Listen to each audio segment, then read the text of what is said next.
दोस्तों अगर आपको भी ठंड का या बर्फ़ का असली मज़ा लेना है तो या अपने दोस्तों के साथ स्नो फाइटिंग खेलनी है तो दोस्तों अहरबल ज़रूर आए, क्योंकि एक बहुत अच्छा स्पॉट है ये इस चीज़ के लिए। स्नो फाइटिंग के लिए तो ज़्यादा ही मज़ा आएगा दोस्तों, यहाँ पर दोस्तों के साथ घूमने में बहुत मज़ा आता है।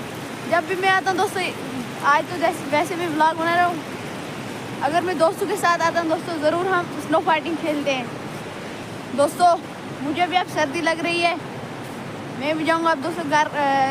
बहुत हाथ ठंडे हो गए हैं मेरे। और अगर आपको मेरा व्लॉग पसंद आए दोस्तों तो ज़रूर लाइक करें, सब्सक्राइब करें और कमेंट में ज़रूर मुझे ये बताएं कि आप कब आ रहे हैं दोस्तों यहाँ पर। मिलते हैं अगले व्लॉग में, तब तक के लिए अल्लाह हाफ़िज़।